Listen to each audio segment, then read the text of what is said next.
প্রথমে আমরা আমাদের গল্পের নায়কের নাম জেনে নেব। তার নাম হয়েছে নীল। আমাদের গল্পের নায়ক এখনও অলসদের মতোই শুয়ে আছে। তাহলে চলুন আমরা আমাদের গল্পের নায়কের বাবা মার পরিচয়টা জেনে নিই। আমাদের গল্পের নায়কের বাবার নাম মুস্তাফিজুর রহমান আর তার মায়ের নাম রাহিমা বেগম। সকালে রাহিমা বেগম নীলের রুমে এসে বলতে লাগলো, নীল, এই নীল, ওঠ, কলেজে যাবি না? আজ না তোর কলেজের প্রথম দিন ওই কলেজে দেরি করবি নাকি? চুপচাপ ওঠ, না হলে আমি তোর বাবাকে ডাকবো। বাবার কথা শুনে নীল লাফ দিয়ে ঘুম থেকে উঠে পড়ল। কারণ নীল তার বাবাকে একটু বেশি ভয় পায়। সে তার মায়ের সাথে ফ্রি হলেও বাবাকে ভয় পায় অনেকটা। নীল ঘুম থেকে উঠে বলল, কথায় কথায় বাবাকে ডাকো কেন তুমি? তোর বাবাকে না ডাকলে তুই তো শুনিস না আমার কথা। আচ্ছা আচ্ছা, তুমি নিচে যাও, আমি আসতেছি ফ্রেশ হয়ে। নীল ফ্রেশ হোক। ততক্ষণে আমরা জেনে নিই যে নীল কোন ক্লাসে পড়ে। এবার নীল কলেজের প্রথম বর্ষে উঠল। আজ থেকে তার ক্লাস শুরু হবে। আর কি হয়েছে আপনারা তো দেখতেই পেলেন। নীলের বোন নেহা। কি মা, ভাইয়া কি বললো? কি আর বলবে, ভালোভাবে বলতেছিলাম, শুনলো না যখনই তোর বাবার কথা বলেছিলাম তখনই উঠে ওয়াশরুমে চলে গেছে। নীলের বোন নেহা। তা যা বলছো, এবার খাবার দাও, ক্ষুধা লাগছে। শয়তানটার জন্য এখনো খেতে দাওনি। আমাকে আমার স্কুলে যেতে হবে। আজকে আমাদের স্কুলে একটি নতুন ম্যাম আসবে, স্যার বলল কালকে। দিচ্ছি, দাঁড়া। এবার চলুন আমরা আমাদের নায়িকার ওখান থেকেও একটু ঘুরে আসি। মা, খেতে দাও। জানোই তো তুমি, আজকে আমার স্কুলে প্রথম দিনে যদি দেরি করি তাহলে স্যারেরা কি বলবে আমাকে? ঘুম থেকে উঠতে দেরি কে করেছে? বকা পরে দিও, আমাকে খেতে দাও। টেবিলে বস, দিচ্ছি। চলুন এবার সংক্ষেপে নীলার বাবা মায়ের সম্পর্কে জেনে নেওয়া যায়। নীলার বাবা একজন হাই স্কুল শিক্ষক আর তার মা একজন হাউসওয়াইফ এবং তার একটা ছোট বোন ও বড় ভাইও আছে। বড় ভাইয়ের বিয়ে হয়েছে। বড় ভাই ভাবিকে নিয়ে এখন অন্য জায়গায় সেটেল হয়েছে। ছোট বোন ও সে এখন তার পরিবারে। তার ছোট বোন তারই স্কুলে সপ্তম শ্রেণীতে পড়ে। ছোট হলে কি হবে, সে অনেক পাকনা। এখন চলুন আমরা শুরু করা যাক আবার। খিরে পেতনি, একা একা খেতে বসে গেছিস? আম্মু কই? নীলের বোন নেহা। কালো ভূত, তুই আমাকে পেতনি বলবি না? পেতনিকে পেতনি বলবো না তো কি বলবো? নীলের বোন নেহা। মা, তোমার ছেলেকে চুপ থাকতে বলো না, হলে আমি ওর সব মাথা চুল ছিঁড়ে ফেলবো। তোরা দুইজন চুপ করবি না ঝাড়ু ধরবো? নীলের বোন নেহা। আমাকে কেন বকা দিচ্ছ? তোমার ছেলেটাকে পিটাও। আমি কি দোষ করেছি? ও তো আমাকে আগে রাগাচ্ছে। আমি আবার কি বললাম? আমি তো তোকে বললাম আম্মু কই। তোরা দুজনেই চুপ কর। কিচেন থেকে আমি সব কিছু শুনছি। তোরা দুজনেই ধোয়া তুলসী পাতা না। এবার চুপ কর। ঠিক বলেছ আম্মু, সব দোষ তোমার মেয়ের। নীলের বোন নেহা। শয়তান, চুপ কর, নাহলে পিটুনি খাবি। চুপ করে দুজনেই খা, নয়তো সকালের নাস্তা পাবি না। নীল, তোর বাবাকে ডাকতে হবে। না না না, তুমিও না কথায় কথায় বাবাকে ডাকো কেন? আমি লোককে ছেলের মতো খাচ্ছি তো। কত আমার লক্ষ্মী ছেলে জানা হয়ে গেছে। নীলের বোন নেহা। মা, ওকে বলো নাস্তা করে আমাকে স্কুলে রেখে আসতে, ওর জন্য আমার দেরি হয়েছে। স্বপ্ন দেখা ভালো পেতনি, স্বপ্ন দেখ। নীলের বোন নেহা। মা। নীল, খাওয়া দাওয়া করে নেহাকে রেখে তুই তোর কলেজে চলে যাস। ওকে মাই ডিয়ার মাদার। এরকমভাবে হাসি ঠাট্টা করতে করতে নীল আর নেহার খাওয়া হয়ে গেল। নীল বাহিরে বাইক বের করে বাইকে বসে নেহাকে ডাক দিল। ওই নেহা, তাড়াতাড়ি আসবি তুই, না হলে আমি চলে গেলাম তোকে রেখে। নীলের বোন নেহা। হয়ে গেছে, চলে এসেছি, চল। এরকমভাবেই দুই ভাই বোন বাইকে করে স্কুলের দিকে এগিয়ে গেল। স্কুলে গিয়ে দেখলো নেহা নতুন ম্যাম এখনও স্কুলে আসেনি। নেহা হাফ ছেড়ে বাঁচল। নেহা তার ভাই নীলকে বলল। নীলের বোন নেহা। ভাইয়া, তুই এখন যা। আচ্ছা পেতনি, থাক তুই, আমি গেলাম। নীলের বোন নেহা। আবার পেতনি? থাক পেতনি। এই কথা বলেই নীলা থামলো না। সে তার বাইক স্টার্ট করে কলেজের দিকে যেতে লাগলো। রাস্তা দিয়ে যেতে যেতে অতি পরিচিত একটি মুখ দেখলো সে। হুট করে বাইকটা রাস্তার এক পাশে দাঁড় করালো। তারপর দৌড়ে মেয়েটির কাছে যেতে লাগলো। মেয়েটির কাছে গিয়ে হাঁপাতে হাঁপাতে বলল, নীলা, তুমি এখানে এখানে কি করতেছো? তুমি তুমি এই শহরে আসো একবারও তো আমাকে বলনি। আমি তোমাকে কতবার কত জায়গায় খুঁজেছি জানো? তুমি হুট করে কই গায়েব হয়ে গেছো। ওই দিনের পর তোমাকে আর দেখতেই পাইনি আমি। কে আপনি? কিসব পাগলের মতো কথা বলতেছেন? মজা করতেছো তুমি? প্লিজ রাগ করো না আমার সাথে। আমি নিরুপায় ছিলাম, প্লিজ বিশ্বাস করো না। কিসব পাগলের মতো আউল ঝাউল কথা বলতেছেন? বিশ্বাস করো, ওই দিন আমি তোমাকে ছেড়ে আসতে চাইছিলাম না। বন্ধুদের চাপে পড়ে আর আব্বুর ওপর ভয় করে চলে এসেছিলাম। কি বলতেছেন আপনি? আগে আমার পুরো কথাটা শোনো, তারপর তুমি সব কিছু বুঝতে পারবে। প্লিজ এবার অন্তত রাগ করো না আমার ওপর। কে আপনি? কেন আপনার উপরে রাগ করতে যাব? আপনাকে তো আমি চিনিই না। প্লিজ জান, আমার কথাটা পুরোপুরি শোনো। আপনি কি চান? আমি মানুষজনকে ডেকে আপনাকে মার খাওয়াই? যদি না চান তাহলে আমার পথ থেকে সরে দাঁড়ান। আমি এক্ষুনি, অনেক দেরি হয়ে যাচ্ছে কিন্তু আমার। তুমি এরকম করছো কেন? একজন অপরিচিত লোকের সাথে আর কেমন ব্যবহার করব? আমি তোমার জন্য একজন অপরিচিত লোক? এছাড়া আর কি? আমি তো আপনাকে আজই প্রথম দেখলাম, তো অপরিচিত নয় তো কি আমার পরিচিত? অবশ্যই আমি তোমার পরিচিত, আমি তোমার কাছের। প্লিজ ডিস্টার্ব করবেন না, সরে দাঁড়ান। কথাটা বলেই নীলা নীলের পাশ কাটিয়ে চলে গেল। নীলার দিকে এক ধ্যানে চেয়ে নীল ওখানে মূর্তির মতো ঠায় দাঁড়িয়ে রয়েছে। হুট করে এক লোক নীলকে বলল, রাস্তার এক লোক। বাবা, এখানে এরকমভাবে দাঁড়িয়ে আছো কেন? গাড়ি যা আশা করতেছে, তোমার ক্ষতি হতে পারে, সরে দাঁড়াও। লোকটির কথা শুনে নীলের হুঁশ ফিরল। নীল মনে মনে ভাবতে লাগলো। নীল মনে মনে, যে মেয়েটা আমাকে পাগলের মতো ভালোবাসতো, সেই মেয়েটাই কিনা বলতেছে আমি তার কাছে অচেনা। যে মেয়েটা আমাকে ছাড়া কিছুই বুঝতো না, যে মেয়েটা আমাকে ছাড়া একটা দিনও ভালোভাবে থাকতে পারতো না, সেই আমাকে বলতেছে আমি অচেনা, আমাকে যে চিনে না। কথাগুলো নীল মনে মনে ভাবতে লাগলো। আর সে তার বাইকের কাছে গেল। সে বাইকে উঠে সোজা কলেজে চলে গেল। যেহেতু আজ তার কলেজের প্রথম দিন, সে কলেজে ঢুকে বাইকটা পার্ক করলো এবং আশেপাশে দেখতে লাগলো। চারিদিকে দেখে সে একটা ছেলেকে জিজ্ঞেস করলো, ভাই, প্রথম বর্ষের ক্লাসটা কই? কেন ভাই, আপনি কি প্রথম বর্ষে? হ্যাঁ, আপনি যদি বলতেন একটু সুবিধা হতো। ভাই, আমি প্রথম বর্ষে, চলেন।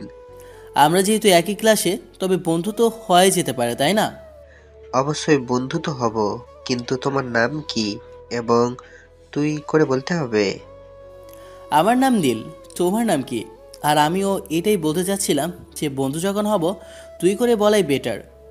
আমার নাম সাগর, আর অবশ্যই আমরা তুই করে বলবো, চল। এ কথা বলেই দুজনে হাঁটতে লাগলো তাদের ক্লাসের দিকে। তখন নীল সাগরকে জিজ্ঞেস করলো, সাগর, তোর আর বন্ধু নেই বা গার্লফ্রেন্ড? আমার আরো বেশ কয়েকজন বন্ধু আছে, কিন্তু আমার এই ফাটা কপালে গার্লফ্রেন্ড নাই। দুঃখ পাস না বন্ধু, আমাগো সাথে এইরকমই হয়।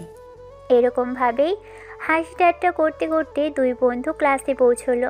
তারপর সাগর তার বাকি বন্ধুদের সাথে নীলকে পরিচয় করালো।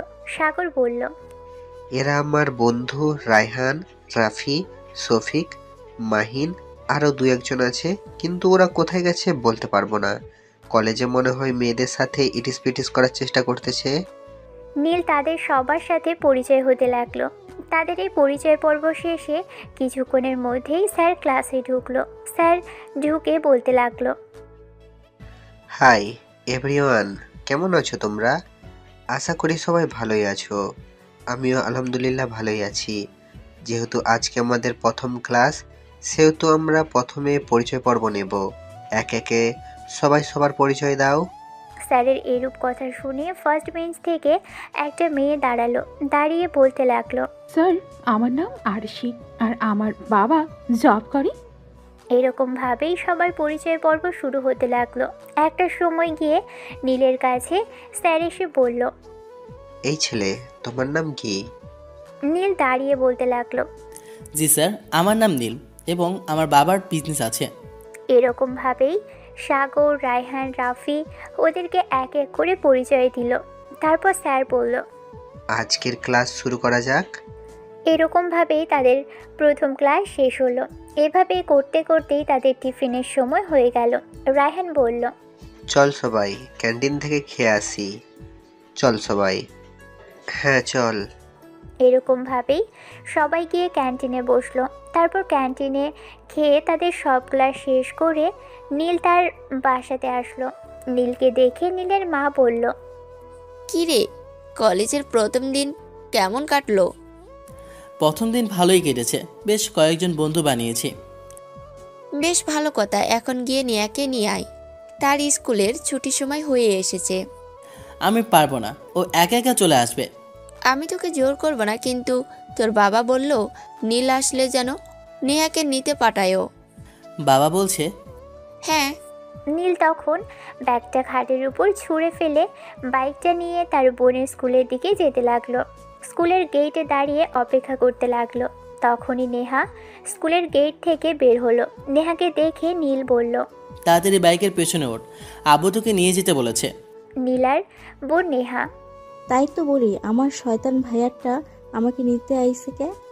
তাদের এরকম কথা কাটাকাটির মাঝেই স্কুলের গেট থেকে আরেকটা অনেক পরিচিত মুখ বের হলো।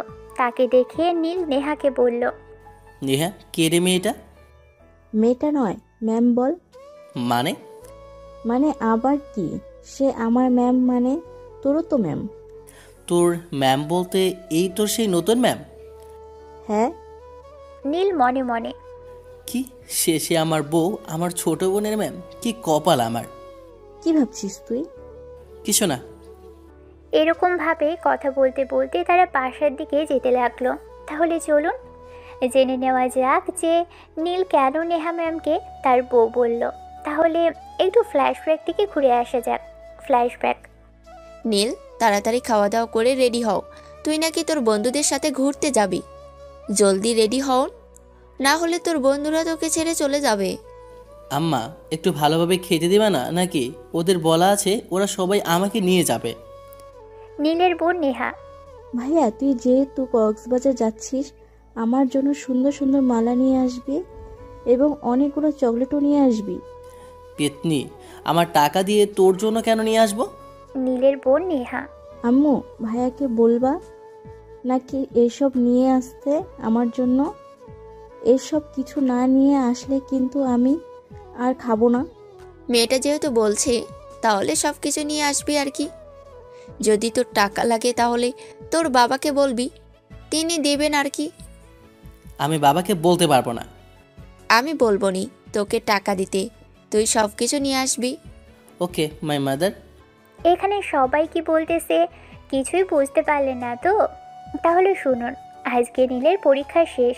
এই জন্য নীল এবং তার সব বন্ধুরা মিলে কক্সবাজার ঘুরতে যাওয়ার প্ল্যান করেছে এবং এই জন্যই নীলের বোন তাকে এসব কিছু কিনে আনতে বলল কক্সবাজার থেকে। ওদের সাথে কথা বলে নীল তার বন্ধুদের কাছে চলে গেল।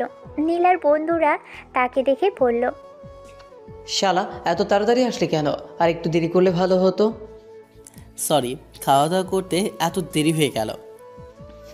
চল, আর বাহানা দিতে হবে না, বাস এসে গেছে। চল, দেরি করছিস কেন? ভূতের মুখে রাম নাম, দেরি করলো কে আর বলতেছে কে? সরি বললাম তো, তারপরে কি তোদের পা ধরতে বলেছি?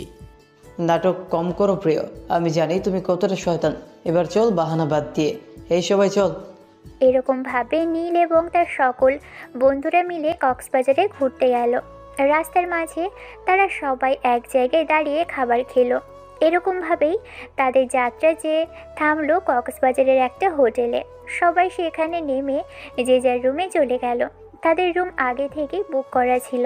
তারপর তারা তাদের রুমে বিশ্রাম নিল। রাতে নীল বলল, সবাই ঘুরতে যাই, চল। রাতে বিচের মনোরম পরিবেশটা ভালো লাগবে। হ্যাঁ হ্যাঁ, চল যাওয়া যাক, চল। সবার কথা মতো সবার মতামত নিয়ে সবাই বিচের দিকে যেতে লাগলো। বিচে গিয়ে দেখে কয়েকটা মেয়ে তাদের থেকে কিছুটা দূরে সবাই মিলে মজা করতেছে এবং কিছুটা ড্রিঙ্ক করতেছে। তাদের এই অবস্থা দেখে নীল এবং তার বন্ধুরা বলতে লাগলো। নীলের বন্ধু রনি, কি যুগ আইলো ভাই, আমরাই খাইতে ভয় পাই আর এরা তো ওপেন খায়, কেউ দেখেনি। রনির বাচ্চা রনি, আমরা এখন অনেক ছোট আছি রে, ওরা আমাদের অনেক সিনিয়র হবে।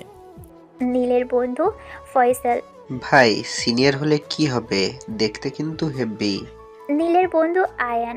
ভাই, শুনতে পারলে সবাই জুতা দিয়ে পিটাবে। সবাই চুপচাপ থাক আর ঘুর। আয়ান ঠিক বলেছে, ওইদিকে তাকাস না, সবাই ঘোর আর এই ঠান্ডা ঠান্ডা বীচের মজা নে। এরকম ভাবে সবাই ঘুরতে ঘুরতে এক জায়গায় বসে পড়ল এবং কিছু দূরে মেয়েগুলোর মধ্যে ছিল নীলা।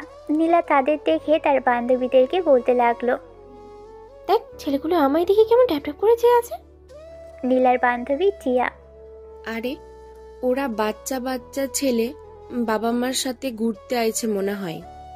কিন্তু তাদের মধ্যে এটা একটাকে দেখ, ছেলেটা খুব কিউট এবং হট না? নীলার বান্ধবী প্রিয়া। আরে বান্ধবী, তুই তো কাউকে পাত্তা দিস না, আর ওই ছেলেটাকে তুই নিজ থেকে কিউট আর হট বলতেছিস। কেন জানি তাকে আমার খুব ভালো লাগতেছে। আমার মন যাচ্ছে তাকে জড়িয়ে ঠোঁটের সাথে ঠোঁট মিলিয়ে লম্বা একটা কিস করি। তাই নাকি? আমাদের বান্ধবী আজ অনেক রোমান্টিক হয়ে গেছে। তাহলে চল, তোকে একটা ডেয়ার দিই, পূরণ করতে পারলে তুই যা চাবি তাই। কেমন ডেয়ার? যদি পূরণ করতে পারি তাহলে যা যাই তাই দিতে হবে। পুরো 10,000 টাকা দিয়ে দিবি?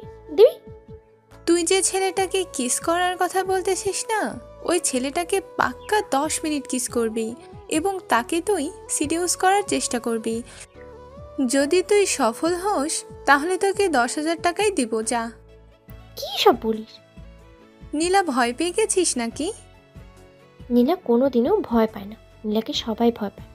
তোদের এই ডেয়ার আমি পূরণ করেই যাব। এই কথা বলেই নীলা নীলের গ্রুপের কাছে যেতে লাগলো। নীলা যেহেতু ড্রিঙ্ক করেছিল ওই জন্য সে নিজের মাঝেই ছিল না এবং তার বান্ধবীরা তাকে রাগ তুলে দিয়েছে এই জন্য, আর সে কারণে আরও ওভাবে যেতে লাগলো। গিয়ে তাদের সামনে বলল, এই কিউট পিচ্চি, আমার সাথে একটু সাইডে আয় তো, তোর সাথে কথা আছে। নীলা যেহেতু ড্রিঙ্ক করেছিল সেজন্য তার কথাগুলো একটু তোতলা ছিল। নীলার কথা শুনে নীল বলতে লাগলো, আমি আপু? কি রে কিউট পিচ্চি, তুই একটু উঠে আয়। নীলার এরকম কথা শুনে নীল উঠে নীলার সাথে যেতে লাগলো। তারা বেশ কিছুটা দূরে আসলে নীলা নীলের ঠোঁটের সাথে নিজের ঠোঁট মিশিয়ে দিল।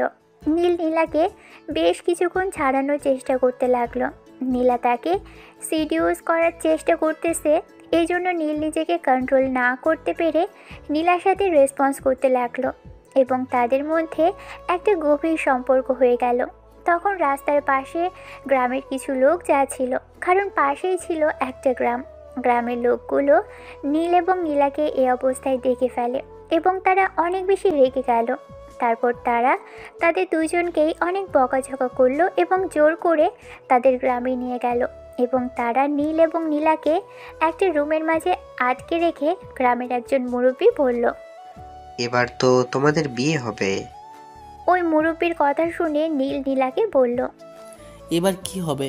আপনার জন্যই হয়েছে এই সব কিছু। চিনি না জানি না, আমি আপনাকে বিয়ে করতে পারবো না। মুরব্বি এবং নীলের কথা শুনে নীলা প্রচণ্ড রেগে গেল।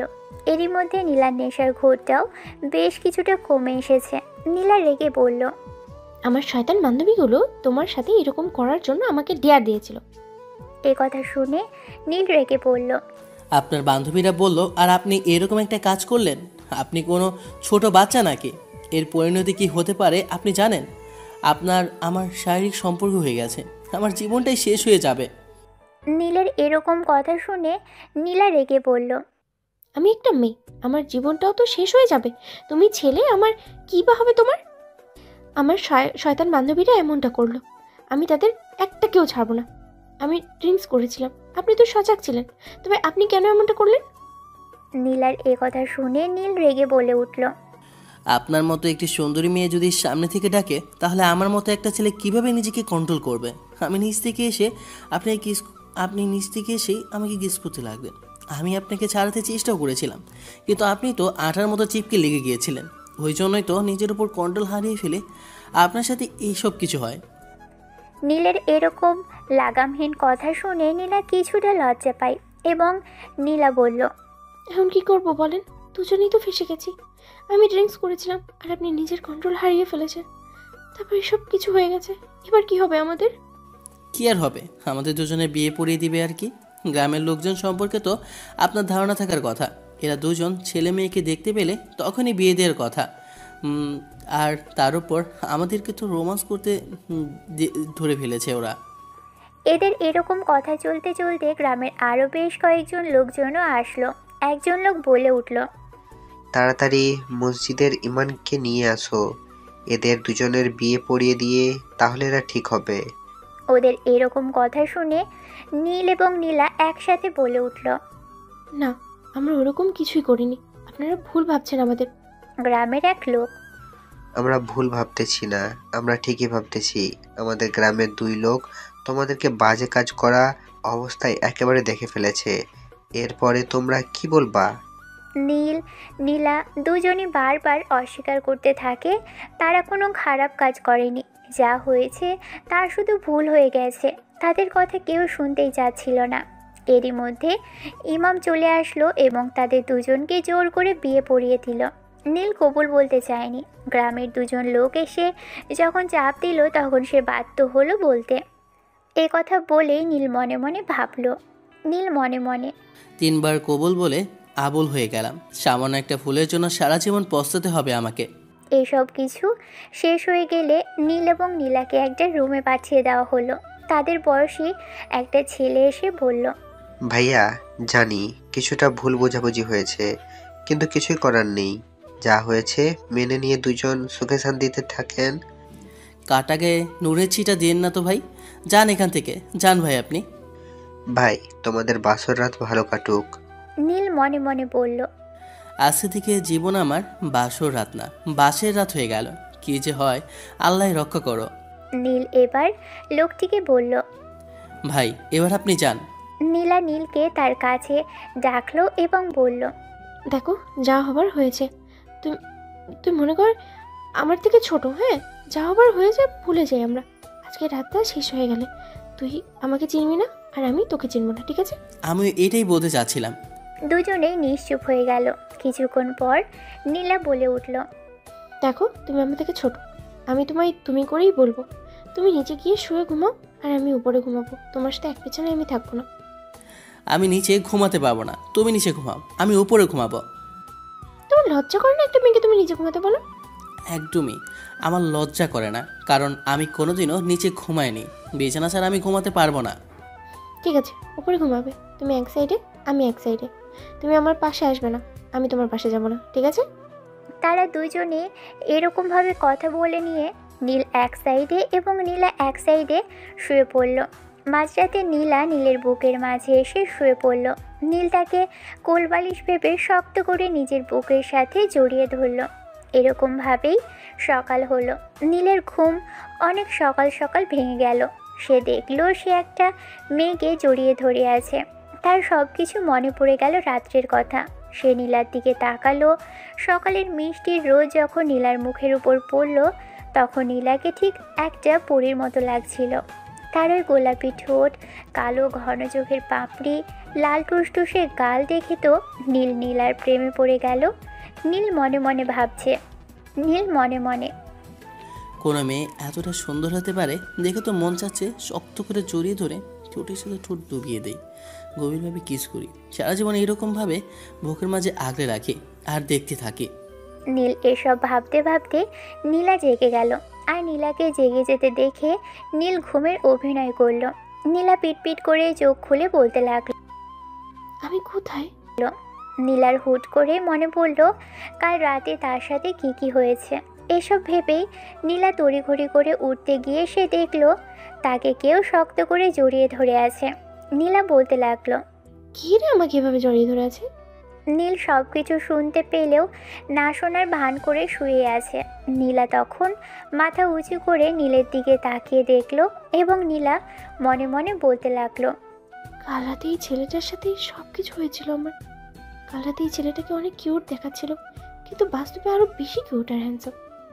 নীলা যখন এসব কিছু ভাবছিল তখন নীল ঘুম থেকে ওঠার ভান করলো। নীল আগেই বুঝতে পেরেছে মেয়েটা তার দিকে তাকিয়েছিল। আপনি আমার দিকে এরকমভাবে চেয়ে আছেন কেন? আমি দেখতেছি আমার জামাইটা কত কিউট। নীলা নিজের অজান্তে কথাটি বলে জিহ্বায় কামড় দেয়। কি বলতেছেন আপনি? কাল রাতেই না বললেন আমাকে আপনি স্বামী হিসেবে মানতে পারবেন না, আর আমি আপনাকে স্ত্রী হিসেবে মেনে নেব না? আমার বয়স কি আর আপনার বয়স কি? কাল রাতে তোমাকে তো নেশার করে দেখতেই ছিলাম, তো তুমি খুব কিউট লাগতেছিল। বাস্তবে তো তুমি আরও বেশি কিউট জামাই। তুমি শুধু আমারই হবা। প্রথম দেখাতে আমি তোমার প্রেমে পড়ে গেছি। নীল মনে মনে বলতে লাগলো। নীল মনে মনে। প্রথম দেখাতে তো আমিও আপনার প্রেমে পড়ে গেছি, কিন্তু এত তাড়াতাড়ি বললে কি মজা আছে? দেখি আপনি আমার জন্য কি কি করতে পারেন। নীল এবং নীলা দুজনেই উঠল এবং উঠে দুজনে বাহিরে গেল। ফ্রেশ হয়ে দুজনে হাঁটতে লাগলো। বাহিরের দিকে একটা হোটেল দেখে দুজনেই ঢুকে কিছু খাওয়া দাওয়া করে নিল এবং এরই মধ্যে দুজন দুজনের সাথে বেশি কথাও বলেনি। হুট করে নীল বলে উঠল, আমাকে আমার বন্ধুদের কাছে ফিরতে হবে, আপনি থাকেন। আমি তোমার বউ ভুলে যাচ্ছ? কোথাও যাবার যাও, তোমার ফেসবুক আইডি আর তোমার নাম্বারটা দিয়ে যাও। কেন?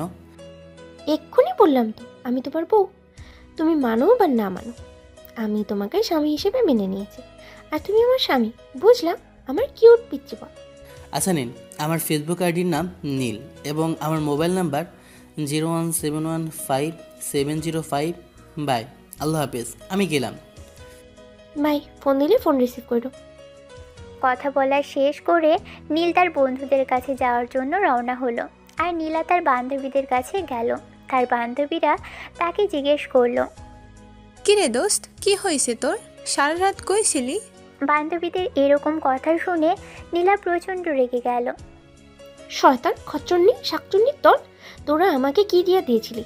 তোদের জন্য সবকিছু শেষ হয়ে গেল। শেষমেশে আমাকে জোর করে বিয়ে পড়িয়ে দিল। কি বলিস? বিয়ে দিছে মানে? বিয়ে দিছে মানে বোঝোস না? যে ছেলেটাকে তোরা কিস করতে বলেছিলি, সেই ছেলেটাকেই কিস করতেছিলাম। তখন আমাদের মধ্যে কিসের থেকে কি সব বেশি কিছু হয়ে যায়। ওসব দেখে গ্রামের একজন লোক আমাদের জোর করে বিয়ে পড়িয়ে দেয়। নীলার এরকম কথা শুনে নীলার সব বান্ধবীরা হাঁ হয়ে বসে আছে। সবাই বলতে লাগলো, সরি রে, আমরা বুঝতে পারিনি এরকম কিছু একটা হবে। যাই হোক, এসব কথা বাদ দে। কথা হচ্ছে, ওই ছেলেটাকে আমার প্রচণ্ড ভালো লেগে গেছে। বলতে পারিস প্রথম দেখাতেই প্রেমে পড়ে গেছে। জুনিয়র হলে কি হবে, মারাত্মক হ্যান্ডসাম আর কিউটও আছে। তোরা যদি এখন দেখিস, তোরাও প্রেমে পড়ে যাবে। নীলার মুখ থেকে এরকম কথা শুনে নীলার বান্ধবীরা বলতে লাগলো, ছেলেটা আসলে অনেক কিউট আর হ্যান্ডসাম হবে যে আমাদের ক্রাশ কুইনকে প্রেমে ফেলেছে। তার নাম্বার এবং ফেসবুক আইডি নিয়ে এসেছি, একটু পরেই কল দেব। নীলার বান্ধবীরা বলতে লাগলো, ঠিক আছে, তাহলে কল দিস পরে তুই। চল আপাতত রুমে যাই। চ, রুমে যাই। এই কথা বলে সে তার বান্ধবীদের সাথে যেতে লাগলো। আর অন্যদিকে নীল তার বন্ধুদের কাছে গিয়ে বলল যে, আরে শালা, আজ আমি জোর বাঁচা বেঁচেছি। কেন, কি হয়েছে তোর? আরে আর বলিস না, মেয়েটা আমাকে নিয়ে গেল না। নীল তার বন্ধুদের এক এক করে সব কথা খুলে বলতে লাগলো। সব কিছু শুনে নীলের এক বন্ধু বলে উঠল, ভাই এমনি বাসায় অনেক প্রবলেম করে আসছি, বাসা থেকে আসতে দিবে না। এরপর যদি জানে এসব কিছু হয়ে গেছে, সত্যি কথা একদম বাসা থেকে বের করে দিবে। আমি কি সব ইচ্ছে করে করেছি নাকি? হ্যাঁ, তুই ইচ্ছে করে করিসনি আমরা জানি। পরিবারের লোক তো এটা বোঝার চেষ্টা করবে না, তারা বুঝবে কম, চিল্লাবে বেশি। এই একটা বিষয়ের জন্য সবাইকে বকা খেতে হবে, তোকে তো তোর বাবা মেরে ফেলবে। তার বন্ধুর এমন কথা শুনে নীল অনেকটা ভয় পেয়ে গেল। নীল ভয়ে ভয়ে বলে উঠল, ভাই এবার আমি কি করব তোরাই বল। নীলের বন্ধুরা তাকে বলল, যা হবার হয়েছে, দেখ বাসাতে কিছু যেন জানতে না পারে। এর কথা কারোই মনে থাকবে না, মেয়েটা হয়তো ভুলে যাবে। আরে ভাই, মেয়েটা যে সিরিয়াস আমার তো মনেই হয় না। কি আর বলবো, গত রাতে সে আমাকে ডিভোর্স দেওয়ার কথা বলতেছিল, কিন্তু সকালে উঠে তার মত পরিবর্তন হয়ে গেছে। নীলের বন্ধুরা বলল, এখন তার মতো পরিবর্তন হয়ে কি হয়েছে? মেয়েটা তোকে কি বলে? নীল বলল, সে আমার সাথে থাকতে চায় এবং কথায় কথায় পিচ্চি জামাই, কিউট বর এসব বলে। নীলের এই কথাগুলো শুনে তার বন্ধু রনি বলতে লাগলো, আরে ভাই চিন্তা করিস না, 2 দিন যাক সব ঠিক হয়ে যাবে। এরকমভাবেই সময় কাটতে লাগলো। তারা সবাই মিলে প্ল্যান করলো তারা ঘুরতে যাবে। তারা কাল রাতে বিচে ঘুরেছে, এখন তারা এই বিকেলে আবারও অন্যদিকে ঘুরতে যাবে। ওদিকে আবারও নীলা এবং তার বান্ধবীরা তারাও সবাই মিলে প্ল্যান করলো ঘুরতে যাবে। তারা সবাই ঘুরতে যাওয়ার জন্য বের হলো। হঠাৎ নীল বলে উঠল, এই তোরা সবাই সামনে যা, আমি যাচ্ছি। নীলার বন্ধু আয়ান। কেন, কি হয়েছে? আরে ভাই তোরা যা না, আমি একটু পর আসতেছি। এই কথা বলেই নীল বাথরুমের দিকে গেল এবং একটু পর বের হয়ে এসে বলল সবাইকে। চল। নীলের বন্ধুরা বলল। চল। তারা সবাই কথাবার্তা বলে বলে যেতে লাগলো। তারা বিচের সাইডে বসে পড়ল। তারপর সবাই মিলে গান করতে লাগলো। নীলের বন্ধুরা নীলকে বলল। ভাই একটা প্রেমের ছ্যাঁকা খাওয়ার শায়রি শোনা। আমি ভালো শায়েরি বলতে পারি না তো। আচ্ছা শোন তাহলে। নীলের বন্ধুরা সবাই বলল। আরে বাজি যা পারোস তাই বল, আমাদের সামনে মিথ্যা বলে লাভ নেই। আমরা জানি তুই খুব ভালো শায়রি বলতে পারিস। নীল বলল। কি জাদু জানো তুমি, তোমাকে বলতে পারি না আমি। কতই না মায়া আছে তোমার ওই মুখে, একবার দেখলে হারিয়ে যাই তোমার ওই মায়াবী চোখের মাঝে। একবার না বারবার দেখতে চাই তোমাকে, অন্যকারে হয়ে নাই, তোমাকে নিজের করতে চাই। শত কষ্টের মাঝেও তোমার ওই মায়াবী মুখ দেখে শত কষ্ট ভুলে যেতে চাই। প্রতি সকালে তোমাকে দেখতে চাই। দিন শেষে শত চেষ্টার পরও পারিনি ভুলতে তোমাকে। নীলের এই শায়েরি শুনে তার বন্ধুরা বলতে লাগলো। ভাই তুই না বললি তুই শায়রি বলতে পারিস না, কত সুন্দর একটা শায়রি বললি তুই। নীলার বন্ধুদের কথা শুনে নীল বলতে লাগলো। আরে ভাই মাঝে মাঝে শখের বসে বলি। নীলের পিছন থেকে একটা মেয়েলি কণ্ঠ বলে উঠল। কোনো চিন্তা করো না, আমি তোমার সাথেই থাকবো, তোমার পাশেই থাকবো। সকালে উঠলেই তুমি আমারই মুখটা দেখতে পারবে সবার প্রথমে। হুট করে একটা মেয়েলি কণ্ঠ শুনে নীল পিছনের দিকে তাকিয়ে বলল। আপনি এখানে কি করতেছেন? নীলের এই কাঁপা কাঁপা গলা শুনে নীলা বলতে লাগলো। আরে জান, আমি না তোমার বউ, আমি এখানে না থাকবো তো কে থাকবে বলো? আপনি ছাড়া যে থাকবে সেই চলবে, শুধু আপনি ছাড়া। নীলের এরকম কথা শুনে নীলা রেগে বলল। আই কি বলো তুমি? ভালোভাবে কথা বলতেছি তাই বলে কি মাথায় চড়বে নাকি? হ্যাঁ, পিটিয়ে সোজা করবো। তোর আর আমার না বিয়ে হয়েছে, তাহলে এরকম করছিস কেন? এদের এরকম কথা শুনে নীলের বন্ধুরা নীলকে টেনে নিয়ে পালিয়ে গেল। নীলা পিছন থেকে চিল্লিয়ে বলল। এই কই যাচ্ছিস? তারা তারা। নীলার বান্ধবী টিয়া। এই নীলা, এরকম করিস না, লোকজন সবাই দেখে আছে আমাদের দিকে, লোকে খারাপ বলবে, একটু ভালোভাবে আচরণ কর রে ভাই। এই সব কিছু হওয়ার পর নীল এবং তার বন্ধুরা একটা জায়গায় থেমে পড়ল। ভাই যা হবার হয়েছে, বাবা জানতে পারলে তোকে সহ আমাদের সবাইকে মেরে ফেলবে। এবার চল আমরা সবাই ফিরে যাই। নীল তাদের সাথে একমত হলো। ঠিক আছে, কাল আমরা চলে যাব। এই কথা বলে তারা সবাই হোটেলে গিয়ে তাদের নিজ নিজ ব্যাগ গোছাতে লাগলো আর সকাল সকাল চলে যাবে ঢাকায়।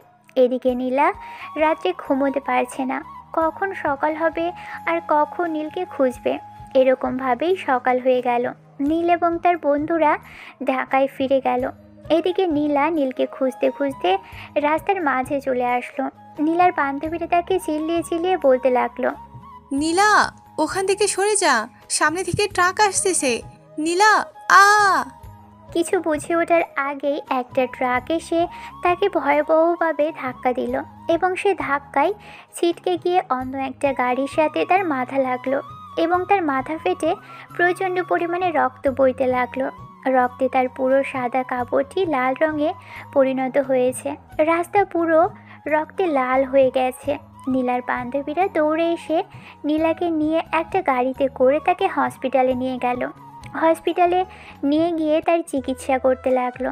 অন্যদিকে যে ট্রাকটি নীলাকে ধাক্কা দিয়েছিল সেই ট্রাক চালকটা ট্রাক নিয়ে পালিয়ে গেছে। এত ভিড়ের মাঝে কেউ আর ট্রাকটির নাম্বার বা ট্রাকটিকে ভালোভাবে মনে রাখতে পারেনি। ডক্টররা প্রথমেই চিকিৎসার জন্য নীলাকে আইসিইউতে নিয়ে গেল। প্রায় 3 থেকে 4 ঘন্টার মতো নীলার চিকিৎসা চলল। এরই মধ্যে নীলার বান্ধবীরা তার বাবা মাকে বলে দিয়েছে। এই কথা শুধু অ্যাক্সিডেন্টের কথাই তারা বলেছে। নীলার বাবা মা তো কান্নাকাটি করতে লাগলো। ডক্টর আইসিইউ থেকে বের হয়ে এসে বলল, আপনার বান্ধবী খুব গুরুতরভাবে আহত হয়েছেন। হয়তোবা তার পুরনো স্মৃতি মনে থাকবে না, কারণ সে খুব খারাপভাবে মাথায় আঘাত পেয়েছে। আপনারা যদি আর কিছুক্ষণ দেরি করতেন তাহলে উনি কোমায় চলে যেতেন, অথবা ওনার মৃত্যু হতে পারত।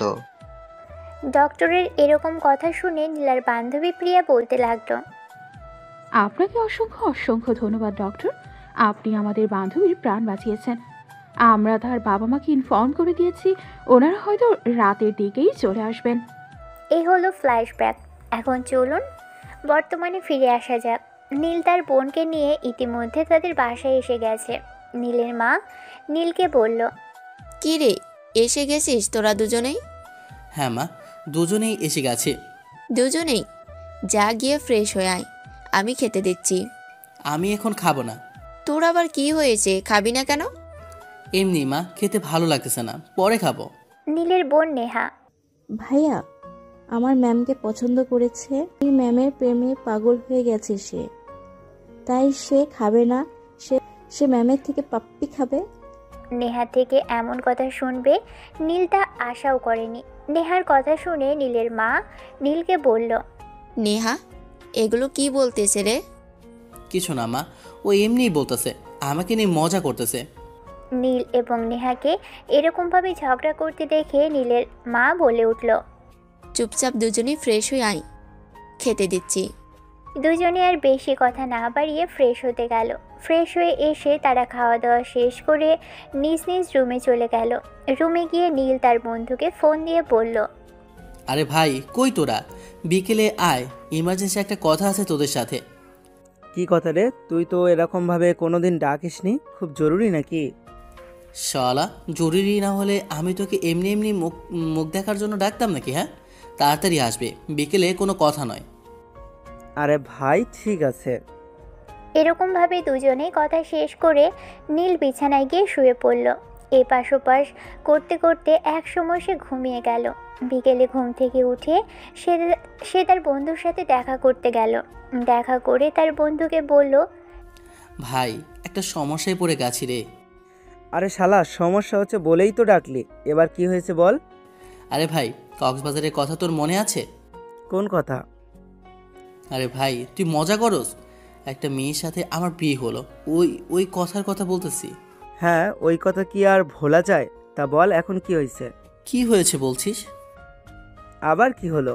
আরে ভাই, যে মেয়েটার সাথে আমার কক্সবাজারে বিয়ে হয়েছিল, ওই মেয়েটাই তো নেহার ম্যাম। কি সব পাগলের মতো আবল তাবল বলছিস? আরে ভাই, আমি আবল তাবল বলতেছি না। পাগল টাগল হয়ে গেলি নাকি?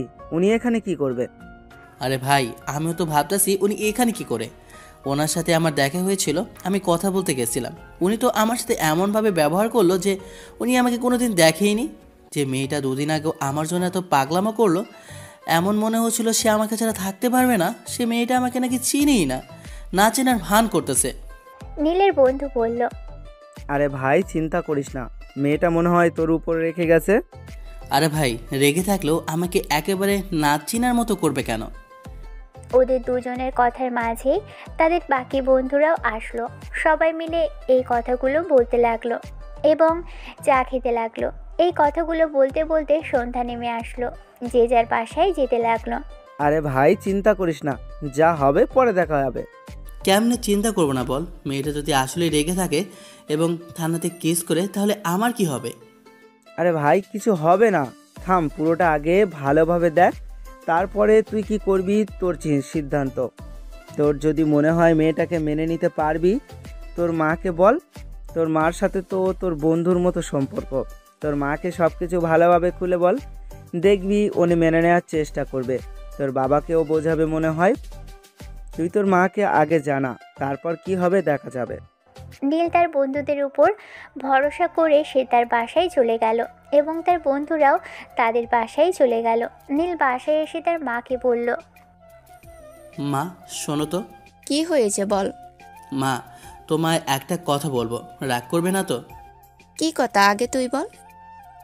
নীল তার মাকে এক এক করে বিয়ের কথা থেকে শুরু করে সব বলতে লাগলো, তাদের একসাথে থাকা সহ। কিন্তু নীল মেয়েটার সাথে অন্তরঙ্গ হয়েছে এ কথাটা এড়িয়ে গেল। এই কথা ছাড়া সব কথাই বলল।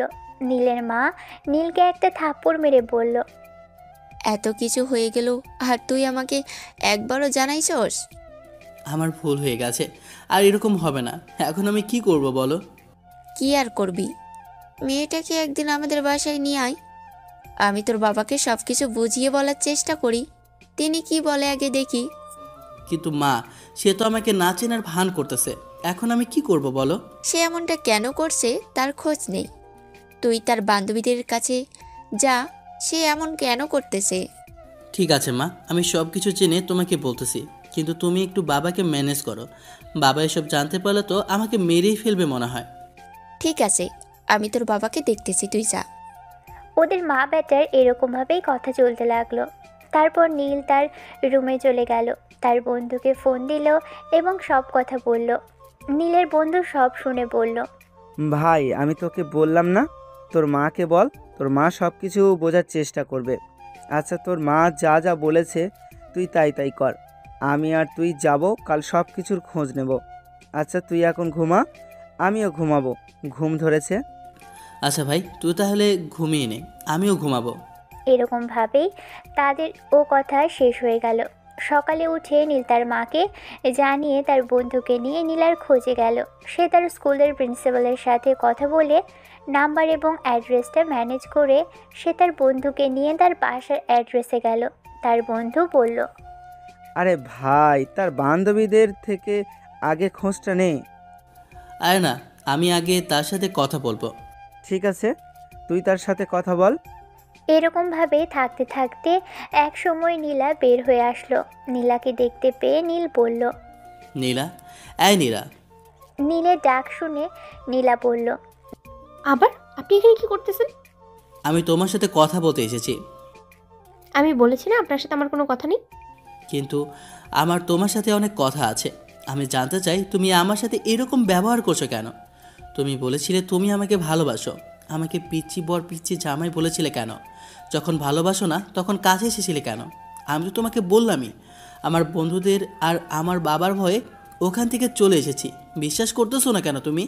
নীলের কোনো কথাই নীলা বুঝতে পারল না। নীলা নীলকে বলল, আপনি এসব কি বলছেন? নীলার এমন কথা শুনে নীলের অনেক রাগ হলো। নীল রেগে বলল, আমি আপনাকে ভালোবেসে ফেলেছিলাম। আপনি বলেছিলেন আপনি আমাকে ভালোবাসেন, আমাকে আপনার কাছে রাখতে চান। সেদিন সকালে আপনি বলেছিলেন। নীলা কোনো কথাই বুঝতে পারল না। নীলা রেগে একটা থাপ্পড় মারল নীলকে। থাপ্পড় মেরে নীলা নীলকে পাশ কাটিয়ে চলে গেল। নীলার যাওয়ার দিকে নীল একই রকমভাবে তাকিয়ে আছে। নীল মনে মনে বলতে লাগলো, আমি কি করেছি? আমার অপরাধটাই বা কী ছিল? আমি তো বন্ধুদের চাপে আর বাবার ভয়ে চলে আসলাম। এটা তো আমি ওকে বলতেছি আমার ভুল হয়ে গেছে, আমি তো মাপ চাচ্ছি, তবুও সে এরকম করতেছে কেন? নীল রেগে তার বন্ধুকে বলতে লাগলো, চল আজ ওদের বাসায় যাব।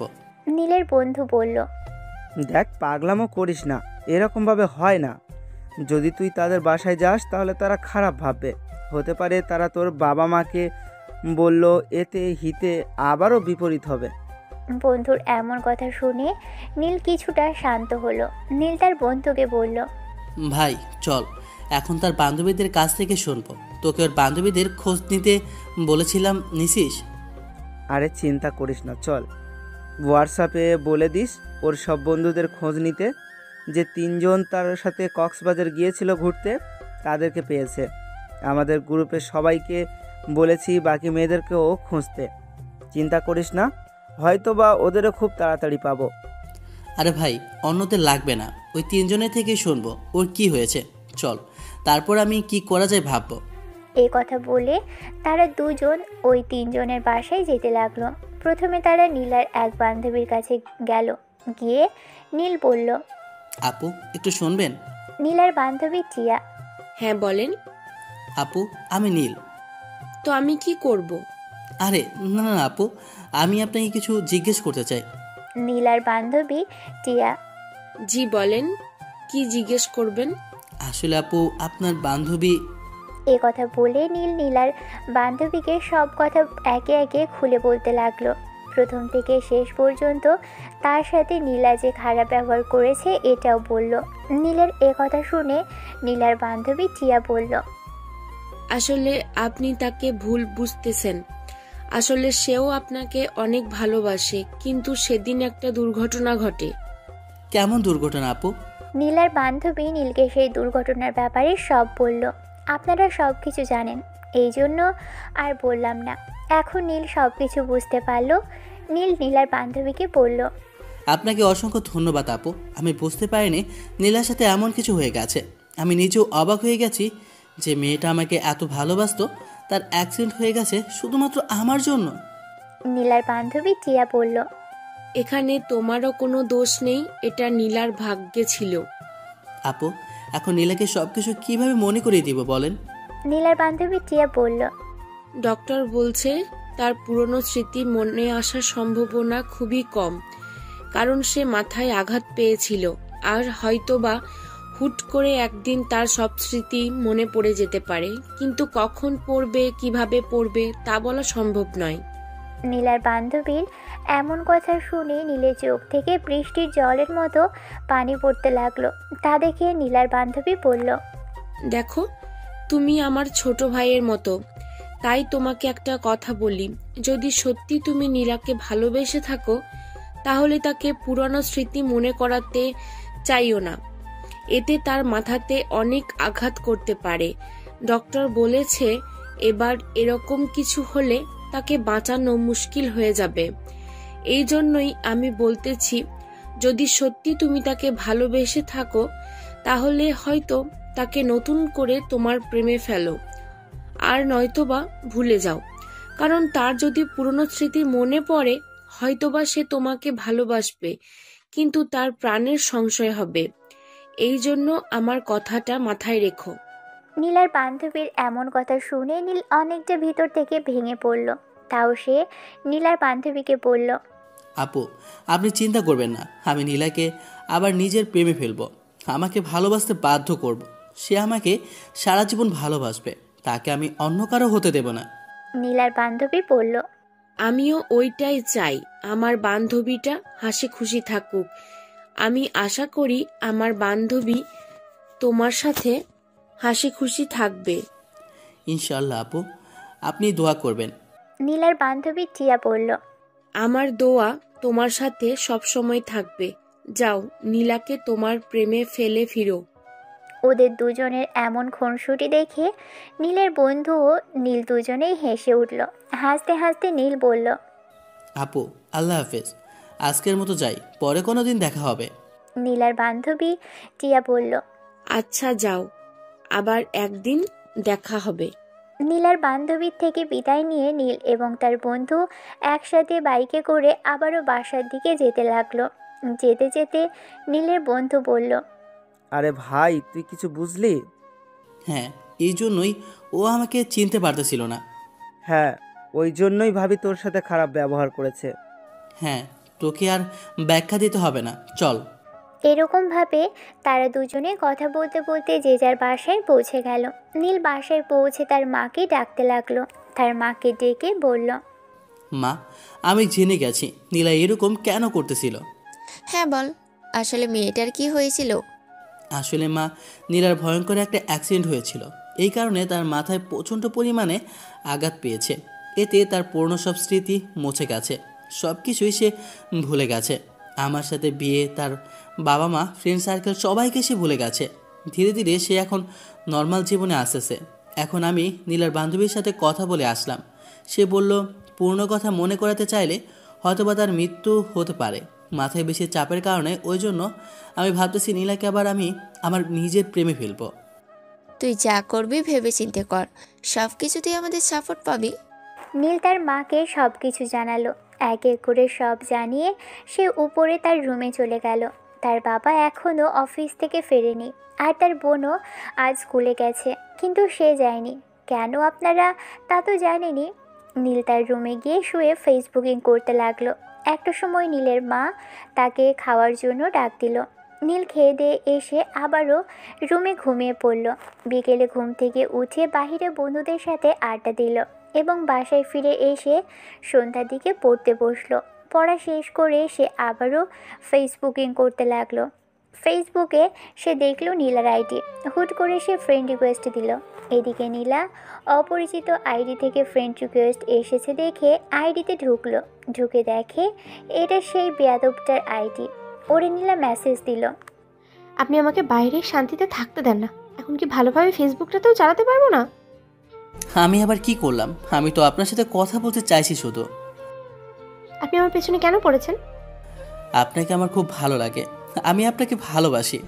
নীলা রেগে বলল, আপনি আমাকে ভালোভাবে চেনেন না, আমি আপনাকে ভালোভাবে চিনি না। আপনি এরকমভাবে কথা বলতেছেন কেন? কোনো সমস্যা নেই, কথা বলতে বলতে পরিচিত হয়ে নেব, এতে আর কি সমস্যা? নীলা প্রচণ্ড পরিমাণে রেগে গেল এবং সে নীলকে ব্লক করে দিল। নীলা রেগে নিজের ফোনটা বিছানায় ছুঁড়ে মারল এবং সেও বিছানায় শুয়ে পড়ল। এরকমভাবেই রাতটা কেটে গেল। নীল সকালে উঠে তার বোনকে বলল। এই নেহা, নেহা। নীলের এরকম চিৎকার চেঁচামেচি শুনে নেহার রুম থেকে বের হয়ে এসে বলল, গরুর মতো এরকম হাম্বা হাম্বা করস কে? কি হয়েছে বল? আমি গরুর মতো বা হাম্বা হাম্বা করি? কি হয়েছে কি তাই বল। যাই হোক, আমি তোকে এইবারের মতো ছেড়ে দিলাম। আজকে আমি তোকে তোকে তোর স্কুলে দিয়ে আসবো। নীলের এমন কথা শুনে নেহা প্রচণ্ড অবাক হয়ে বলল, তুই আমাকে ছেড়ে আসবি স্কুলে? আমি তোকে যেতে বললে তো যেতে চাস না, হঠাৎ আজকে কি হলো? আজ আমার মন চাইছে, এই জন্য দিয়ে আসবো। তুই যাবি নাকি তাই বল। বুঝি বুঝি, সব কিছুই বুঝি। ওই দিন আমার ম্যামকে দেখার পর থেকে পাগল হয়ে গেছিস তাই না? নেহার এমন কথা শুনে নীল রেগে বলল, আমি কি পাগল যে তোর ম্যাডামের প্রেমে পড়বো? চিন্তা করো না ভাইয়া, তুমি যদি চাও তাহলে ম্যামের নাম্বারটা দিতে পারি। তোকে দেওয়া লাগবে না, আমার কাছে আগে থেকে আছে। নীল কথাটা বলে জিহ্বায় কামড় দিল। কি বললা তুমি? আমি তো আগেই বলেছি গাল মে কুছ কালা হ্যাঁ। নেহা হাসতে হাসতে বলল, ঠিক আছে, আমাকে তুই স্কুলে দিয়ে আসো, ম্যাডাম একটু পর যাবে। তুমি আমাকে আর ম্যাডামকে একসাথে স্কুলে নিয়ে যাও। আমি বললে ম্যাডাম আমাদের সাথে আসতে পারে। সত্যি? তুই সত্যি বলতেছিস তো? হ্যাঁ, কিন্তু আমার একটা শর্ত আছে। তুমি আমাকে আইসক্রিম চকলেট এইসব কিছু খাওয়াবা। ঠিক আছে। তাদের দুজনের কথা শেষে নেহা বের হয়ে এলো। নীল এবং নেহা দুজনেই তাদের ম্যাডামের বাসার দিকে যেতে লাগলো। রাস্তায় নেহা তার ম্যাডামকে দেখতে পেল, তাই নেহা নীলকে বলল, ভাইয়া ম্যাডামের পাশ দিয়ে বাইকটা নিয়ে চলো। নীল কোনো প্রশ্ন না করে নেহার কথাই ম্যাডামের পাশ দিয়ে বাইক নিয়ে গেল। বাইকটির শব্দে নীলা তাদের দিকে তাকালো। নেহা নীলকে বলল, ভাইয়া বাইকটা দাঁড় করাও। নীল বাইক দাঁড় করালো। নীলা নেহাদের কাছে আসার সাথে সাথে নেহা নীলকে সালাম দিয়ে বলল, ম্যাডাম আমাদের সাথে চলেন, হেঁটে হেঁটে যাওয়ার থেকে ভাই আমাদের দুজনকে পৌঁছে দিবে। না না, আমি যাবো না, তোমরা যাও। নেহা তো হার মানার পাত্রই না। নেহা নীলাকে আবল তাবল বুঝিয়ে খুবই রিকোয়েস্ট করলো। একটি সময় নীলাও নীলের বাইকের পিছনে বসলো। নীল তো অনেক খুশি। নেহা মাঝখানে, নীলা পিছনে, সামনে নীল বাইক চালাচ্ছে। এরকমভাবেই তারা স্কুলে পৌঁছে গেল। বাইক থেকে নেমে ম্যাডাম নীলকে কিছু না বলেই চলে যেতে লাগলো। নীল নীলাকে দেখে বলল, এই যে ম্যাডাম, বাইকে করে নিয়ে আসলাম, যে একটা থ্যাংক ইউ তো দেবেন। এরকম কথা শুনে নীলা পিছনের দিকে তাকিয়ে বলল, আমি তোমাকে নিয়ে আসতে বলিনি, নেহা জোরাজোরিতেই এসেছি। না হলে আপনার বাইকের পিছনে বসার কোনো ইচ্ছেই ছিল না আমার। তাও থ্যাংক ইউ। নীল তো আজ মহা খুশি। সে আজ তার মনের মানুষকে তার বাইকের পিছনে বসাতে পেরেছে। ভাইয়া তোমার কাজ করে দিয়েছি, এবার আমারটা আমাকে দিয়ে দাও। নীল অনেক খুশি হয়ে নেহাকে 500 টাকা বের করে দিল। নেহা মহা খুশি হয়ে স্কুলে গেল। নীল ওখান থেকে বাসায় এসে তার মাকে সব কথা বলল। নীলের মা শুনে মুচকি একটা হাসি দিয়ে বলল, এবার তুই তোর কলেজে যা। নীল খুশি মনে তার কলেজে গেল। তার বন্ধুদের সব কথা বলল। তার বন্ধুরাও শুনে অনেক খুশি হলো। এরকমভাবেই 2টা ক্লাস করে সে আবারও নেহার স্কুলের দিকে যেতে লাগলো। নেহার স্কুলে গিয়ে গেটে দাঁড়িয়ে থাকতে লাগলো। তখন দুপুর 1টা বাজে। আজ নেহাদের স্কুল তাড়াতাড়ি ছুটি দিয়েছে, এই জন্যই নেহা বের হয়েছে। এসে তার ভাইকে দেখে বলতে লাগলো, বাহ ভাইয়া বাহ, আমাকে এত কোনো দিন নিতে আসনি, আর আজ যখনই দেখলে ম্যাডাম আসছে তখনই চলে আসলে।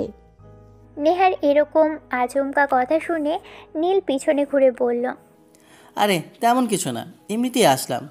কলেজ করতে ভালো লাগতেছিল না তাই। বুঝি আমি ছোট বাচ্চা না। যদি তুমি চাও সকালে বেলার মতো আবার একটু সেটিং করে দিতে পারি। এর জন্য আরও কিছু টাকা লাগবে। বিশ্বাস করবেন, আমার কাছে আর মাত্র 200 টাকা আছে। তুমি আম্মুর কাছ থেকে প্রায় টাকা নাও, আমি জানি না মনে করেছো? টাকা ফুরিয়ে গেলে আম্মুর থেকে নেবে তুমি।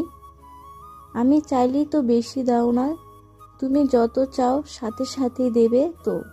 আপাতত 100 টাকা দিও, পরে আবার চেয়ে নিবনি।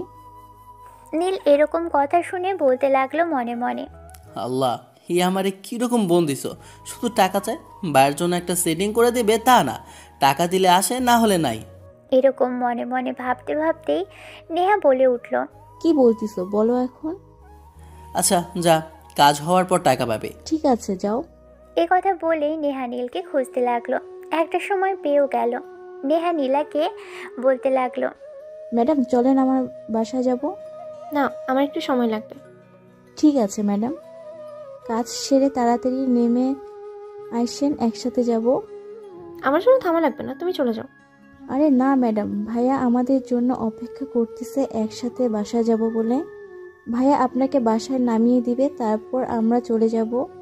একসাথে এসেছিলাম না, একসাথেই যাব। না না, আমি যাব না, তোমরা যাও। না না ম্যাডাম, যাব না বললে তো শুনবো না, আপনাকে তো যেতেই হবে আমাদের সাথে। একসাথে এসেছি, একসাথেই যাব। নেহা এমন জোরাজুরি করতে করতে একটা সময় নীলা আবারও রাজি হলো। আচ্ছা চলো। নেহা একটা মুচকি হাসি দিয়ে বলল, আচ্ছা চলেন। এরকম ভাবেই তারা আবারও নিজ নিজ বাসায় পৌঁছে গেল। নীল নীলাকে তার বাসায় ভালোভাবে পৌঁছে দিয়ে সে বাসায় এসে ঘুমিয়ে পড়ে। ঘুম থেকে উঠে নীল নিচে গেল। তখন তার মা বলল, উঠে গেছিস? তুই নাস্তা করতে আয়। ফ্রেশ হয়ে আসি আমি। নীল নাস্তা খেয়ে বাইরে গেল তার বন্ধুদের সাথে দেখা করতে। নীল এবং তার বন্ধুরা অনেকক্ষণ ধরে গল্প করলো আর আড্ডা দিল। তারপর নীল তার বাসায় চলে গেল। সন্ধ্যার দিকে একটু পরে নিচ থেকে খাওয়া দাওয়া করে এসে আবারও সে শুয়ে পড়ল। সকালে নীল নীলাকে দেখবে বলে অনেকটা আগেই ঘুম থেকে উঠেছে। রেডি হয়ে নিচে গিয়ে তার বোনকে বলল, চল। নীলের বোনও কিছুক্ষণ পর রেডি হয়ে এসে বলল, চলো ভাইয়া। এভাবেই দুই ভাই বোন যেতে লাগলো। গতকালকের মতো আজকেও নেহা নীলাকে বুঝিয়ে সুঝিয়ে নিয়ে আসলো, কিন্তু নীলের মাথায় আলাদা একটা প্ল্যান কাজ করতেছিল। নীল মনে মনে বলল, আজকে তো আমি ওনাকে প্রপোজ করবই, দেখা যাক কি হয়। নীল এসব ভাবতে লাগলো। নীল নেহার স্কুলে পৌঁছানোর পর নীলাকে বলল, ম্যাম, আপনার সাথে আমার কিছু কথা ছিল। নীলের কথা শুনে নীলা আশ্চর্য হয়ে পড়ল। হ্যাঁ বলো, কি বলবো? কিছু না মনে করলে একটা জায়গায় যাবেন? কোথায় আর কেনই বা যাব? চলেন, খুব সুন্দর জায়গা, আশা করি আপনার ভালো লাগবে। আমার স্কুল আছে, যেতে পারবো না। বেশিক্ষণ লাগবে না, একটু সময় লাগবে, 5 মিনিটের বেশি নেব না। যান, আপনার স্কুলের এখনও আরও বেশি কিছুক্ষণ সময় আছে। নীলের এরকম জোড়াজুড়িতে নেহা এক পর্যায়ে রাজি হলো। নীল এবং নীলা স্কুল থেকে কিছুটা দূরে একটা সুন্দর পার্কে গেল। নীলা নীলকে বলল, এই পার্কে আমি আগেও একবার এসেছিলাম, আসলে অনেকটা সুন্দর। চলেন ম্যাডাম, ওই দিকে যাই। এই কথা বলেই দুজন হাঁটতে হাঁটতে পার্কের একটা ফাঁকা জায়গায় গেল। নীল হুট করে হাঁটু গেড়ে নীলাকে প্রপোজ করলো, খুব সুন্দর একটা শায়রি বলে, তোমাকে আমি পাগলের মতো ভালোবাসি, ছাড়তে পারবো না। দিন শেষে তোমাকে দেখে ক্লান্তি ভুলতে চাই। ভালোবাসি তোমায়, শত কষ্টের মাঝে জড়িয়ে নেব আমার এই বুকে, কখনোই ছেড়ে দেব না। অসম্ভব ভালোবাসি আপনাকে, কখনোই যে ছাড়তে পারবো না। মায়া বলেন অথবা আবেগ যাই বলেন, আপনাকে ভুলতে পারবো না। আপনাকে ছাড়া সব কিছু নিঃস্ব লাগে। ভালোবাসি যে আপনাকে। I love you my senior love. নীলের এরকম ভালোবাসার প্রকাশ দেখে নীলাও অবাক হয়ে চেয়ে আছে নীলের দিকে। হুট করে নীলা নীলকে একটা থাপ্পড় মারল। নীল মনে মনে বলল, তাহলে কি আমি হারিয়ে ফেললাম আমার ভালোবাসাটা? নীলকে অবাক করে দিয়ে নীলা এসে নীলকে শক্ত করে জড়িয়ে ধরল। নীল তো খুবই অবাক। এ কি, এক্ষুনি থাপ্পড় মারলো আবার এক্ষুনি জড়িয়ে ধরলো? নীলা ফুপিয়ে কেঁদে উঠে বলল, আমার পিচি বরটা, আমি তোরে কত ভালোবাসতাম, এখনো বাসি। তুই আমাকে কখনো বুঝলি না, তখনও ছেড়ে গেলি, আর এখন এত দেরি করলি। আমি কতদিন ধরে তোর পিছনে পড়ে আছি জানিস? যতদিন ধরে আমার সব কিছু মনে পড়েছে ততদিন ধরে আমি তোকে খুঁজেছি, অবশেষে পেয়েছিও, কিন্তু তুই তো আমাকে ভুলেই গেছিলি। এই জন্য আমি তোর সাথে খারাপ ব্যবহার করেছিলাম। সরি তোমাকে থাপ্পড় মারার জন্য। পাগলের মতো ভালোবাসি তোমাকে, ছাড়তে পারবো না তো তোমাকে। নীলার কথা শুনে নীল তো অনেকটাই অবাক। মেয়েটা নাকি সব কিছু ভুলে গিয়েছিল। সব কিছু মনে পড়লে কিভাবে? আমি তাকে মনে করানোর চেষ্টাই করিনি, নাকি তার সব কিছু আগে থেকেই মনে ছিল? এইসব কিছু কথা নীলের মাথায় ঘুরতে লাগলো। নীলা তখনই আবার বলে উঠল, আমি জানি তুমি কি ভাবতেছো, কিভাবে আমার সব কথা মনে পড়লো, তাই না? আসলে আমার সব কথা অনেক আগেই মনে পড়েছিল, কিন্তু আমি বাবা মাকে বলিনি। জানি তারা কষ্ট পাবে, কিন্তু তাদেরকে যদি বলে দিতাম আমি সম্পূর্ণভাবে সুস্থ, তাহলে হয়তো বা তারা আমাকে অন্য কোথাও বিয়ে দেওয়ার চিন্তা করতো। কারণ আমি একা একা ঘুরতে যেয়ে এরকম হয়েছে। তারা যত তাড়াতাড়ি পারতো আমার বিয়ে দিয়ে দিত। এই জন্যই মিথ্যে বলেছি যে আমি অসুস্থ। আসলে আমার ওই অ্যাক্সিডেন্টের প্রায় 2 মাস পরেই প্রচণ্ড মাথা ব্যথা শুরু হয়। মাথা ধরে আমি বিছানায় শুয়ে পড়ি। কিছুক্ষণ পর আমি অজ্ঞান হয়ে গেছিলাম, কিছুই মনে ছিল না। হুট করেই আমার জ্ঞান ফিরলে দেখি আমি হাসপাতালে। তখন বাবা মা আমাকে হাসপাতালে নিয়ে এসেছিল। তখনই আমার সব কিছু মনে পড়ে যায়। ডাক্তারকে আমি বলেছিলাম বাবা মাকে মিথ্যে বলতে। ডাক্তার বলতে চায়নি, কিন্তু আমি একটু ইমোশনাল ব্ল্যাকমেল করে ডাক্তারকে মিথ্যে বলাতে বাধ্য করেছি। আর ডাক্তার আমার বাবার বন্ধুর কাছে একজন লোক, এই জন্যই খুবই একটা সমস্যা হয়নি। ধীরে ধীরে আমি তোমাকে খুঁজতে লাগলাম। বাবা মাকে বললাম আমি বাইরে ঘুরবো, তারা রাজি হলো না। আবার ক্ষতি হবে নাকি।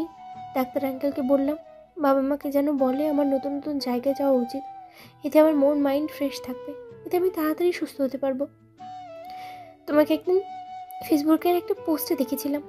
ওই পোস্টের কমেন্ট বক্সে অ্যান্ড আইডি সব কিছু ঘাটাঘাটি করে তোমার আইডিটা আমি পেয়েছিলাম। তোমার আইডিতে তোমার লোকেশন আর বাকি সব কিছুই দেওয়া ছিল। এই জন্য আর কি এই শহরে আসা। সব কিছু বুঝতে পারছো এখন? আশা করি আপনারা সব কিছু বুঝতে পারছেন। কিছু বুঝতে না পারলে সরি, আমি আমার সর্বোচ্চ দিয়ে চেষ্টা করছি আপনাদের বোঝাতে। এরপরও যদি কিছু বুঝতে না পারেন তাহলে কমেন্ট করবেন। নীল সব কিছু শুনে ধ হয়ে গেছে। সে কিছুক্ষণ পর হুঁশে ফিরে নীলাকে শক্ত করে জড়িয়ে ধরল। নীলাও তাকে জড়িয়ে ধরল। নীলা নীলকে হুট করে কিস করতে লাগলো। তার ঠোঁটের সাথে নিজের ঠোঁট মিলিয়ে দিল। নীলও এবার রেসপন্স করতে লাগলো। প্রায় 4-5 মিনিট পর নীলা নীলকে ছেড়ে দিল। নীল হাঁপাতে হাঁপাতে বলল, বাহ, আমার বউয়ের তো দেখি খুব দম। বাসুটাতে ভালো হবে, খাট খাওয়ানো যাবে।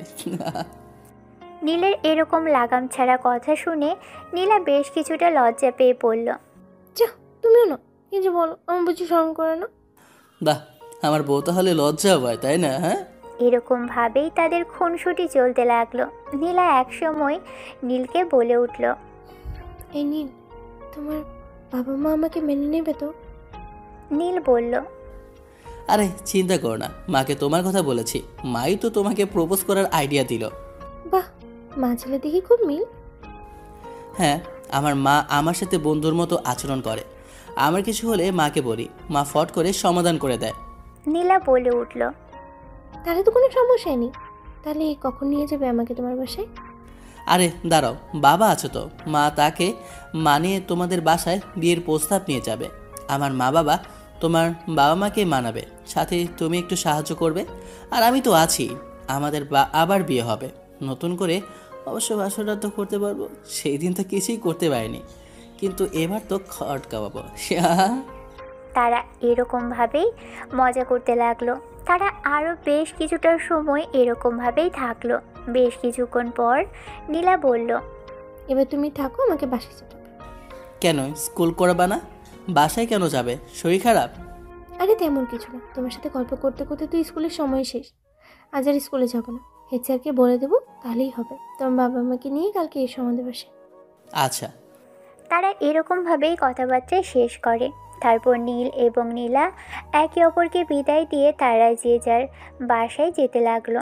নীল অবশ্য নীলাকে তার বাসায় পৌঁছে দিতে চাইছিল, কিন্তু নীলা বলেছিল, আজ না বাবা মা দেখতে পেলে তোমাকে ভুল বুঝতে পারে। সকালে একেবারে এসো, তারপর যত খুশি ঘুরবো আমরা। এই কথা বলেছিল নীলা।